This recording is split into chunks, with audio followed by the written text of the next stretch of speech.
All right, so we are not all natural type designers, but this shows you what type designers do, right?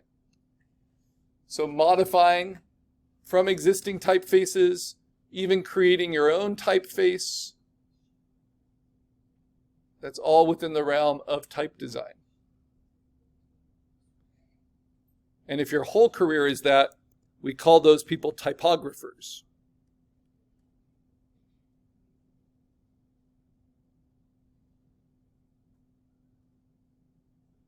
I'm going to show you one other thing that I think is pretty cool about modifying existing type. If you go to the small selection tool, you can also do the lasso tool. Now this is kind of a weird, it's not like the lasso tool in Photoshop. What it does is select multiple anchor points for you. So for instance, if I select all these anchor points with my lasso tool, and then I use the small selection tool, it didn't look like it did anything, but if I grab any one of those anchors and move it, you see how it will move all of them. It's almost like puppet warp for vectors. So that can also be really helpful.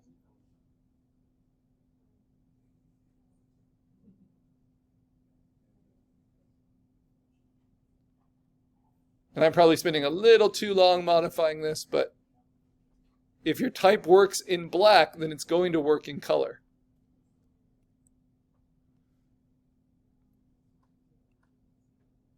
And I'm using my text blocking sketch to help me understand the shape.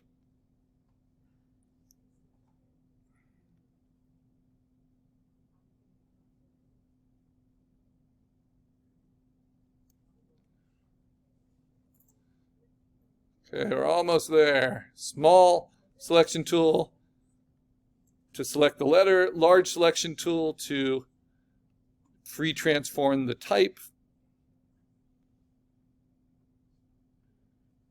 and then pencil tool to redraw.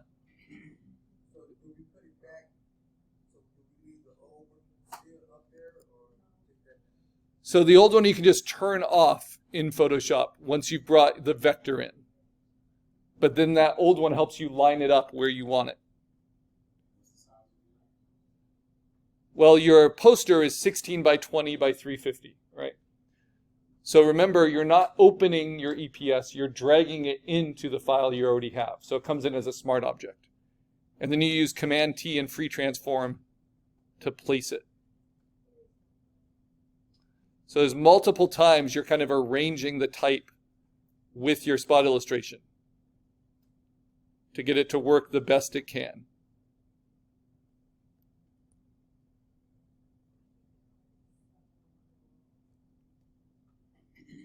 I'm going to slim this out a little bit so I can bring that M a little bit closer.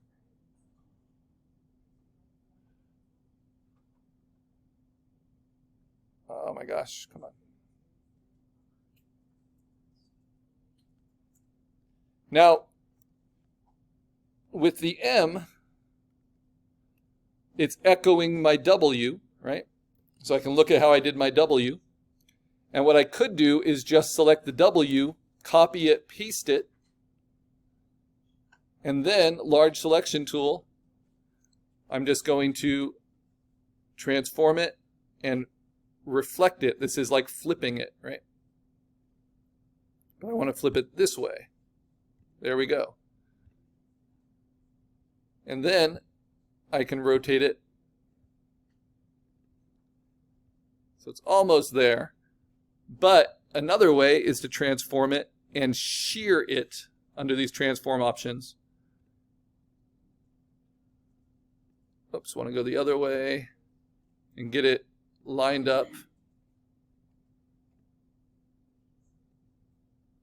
That's pretty good. And then I can replace this M with one that echoes my W shape. But I want to narrow it, and I'm going to redraw that one leg of it so it fits within my banner. So the whole point is this is meant to kind of narrow down. So let me show you that lasso technique. I'm going to grab all of these anchor points, then use my small just to drag them up like that.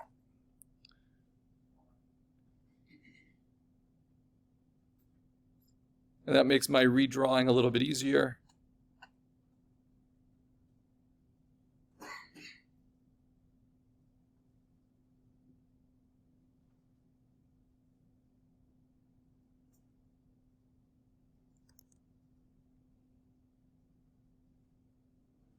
So a lot you can do with type. And if you really love this, the layout and the type design, this is more on the graphic design part of digital art. There are graphic designers who just spend their entire careers typesetting because they like it so much, and it's a needed skill for newspapers, for magazines, for advertising.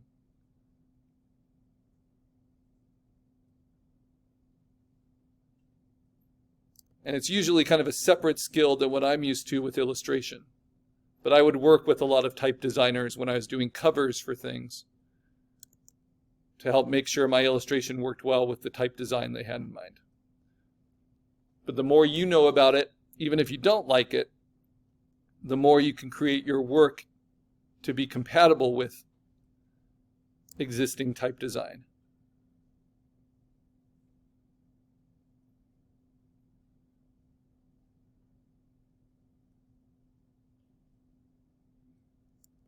I'm getting way too fussy here. All right. Now this E. Now I've already done an E, right? So instead of redrawing it, I can do that same thing. I can copy and paste it. Vectors are infinitely scalable, so I won't have any distortion. There's no pixels. I can delete this one and move this one in, but use transform and shear. This is like skewing. You just need to work with it in a slightly different way.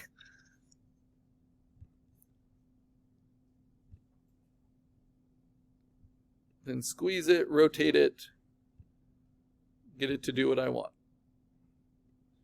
And in this case, I'm going to use my lasso, grab the top half of this letter form, then use my small selection tool to drag it this way and up, right?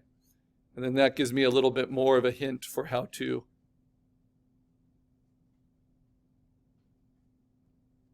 clean it up with my pencil tool to take up the spaces I want it to take up.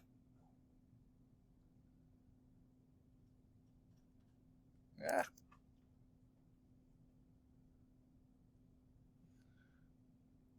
So you can see how we've had a little extra time on this project. Not only are we adding illustration with type design, but we're also playing a lot between vectors and raster. And this might be a technique you use for your final project, because vectors are good for certain things like typesetting, type design, logo design, line art, and vectors are good for other things.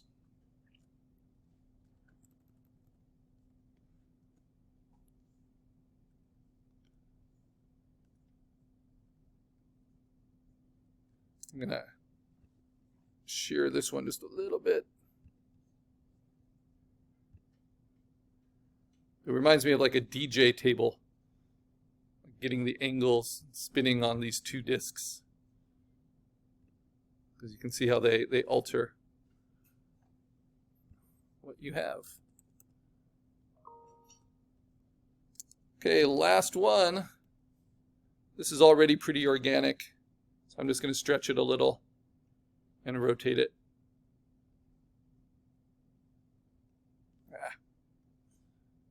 So much about precise clicking in Illustrator.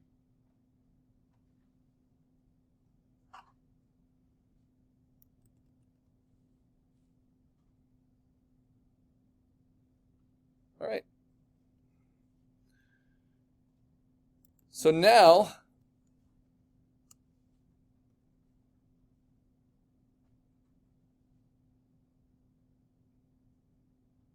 yeah, I think that fits my type blocking, my text blocking a lot better. I'm going to show you one additional option we can have. Now that we've taken the time to do that,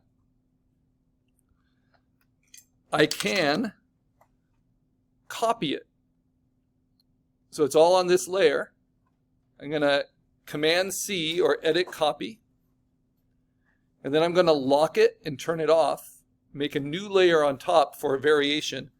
And I'm going to do edit paste in place. And on this edit paste in place, what I'm going to do is I'm going to shrink it by holding down Option and Shift, lock its proportions, shrink it a little bit smaller, or maybe even just a little bit longer and narrower. Right. So it goes end to end. Okay, the next thing I'm going to do is I'm going to turn it white. So instead of it being filled with black, I'm going to fill it with white, a white fill. And then I'm going to lock that, and I'm going to make a new layer underneath it. And this underneath it, I'm going to use my pencil tool to draw a banner, like a tattoo banner. And if I mess it up a little bit, remember the pencil tool allows me to redraw. I need to close the loop. So that looks pretty good. I'm going to tighten it up right here.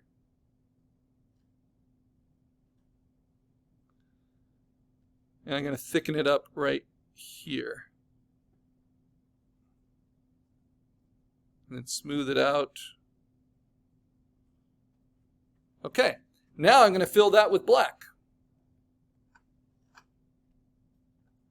I don't know why it filled with white. I just selected black. There we go. So on this, I'm going to make a duplicate of my white type. Command C, I'll show you why. Make a new, say, edit, copy, a new layer, lock it, turn it off, edit, paste in place. And now I can select the black banner behind and this new copy, and then I can punch it out using Pathfinder. So this is reverse text, where my type design is punched out of a black shape. Right? And before I bring it over, maybe I shrink it a little bit. Maybe I tilt it a little bit, and I work it with my illustration. Still trying to avoid that tangency with the bottom, right? I can even transform it. So let's try shear. Yeah, that kind of helps. I can play with the little DJ dials. Sometimes it just takes a little tweak to get it where you want.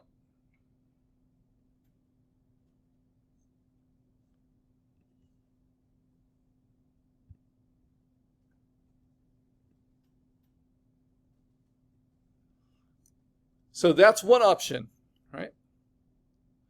And then here's the other, where I fill this back with black. And I think I like the empty banner better. But I'm going to push it a little bit. I don't like how far it goes beyond the D.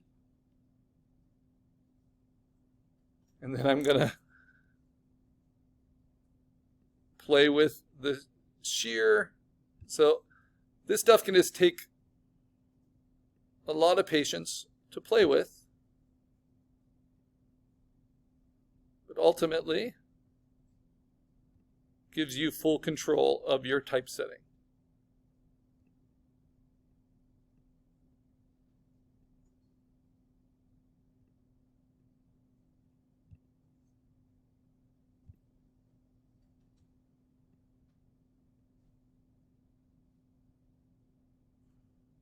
And I'm going to say, you know what, I just want to run it behind it.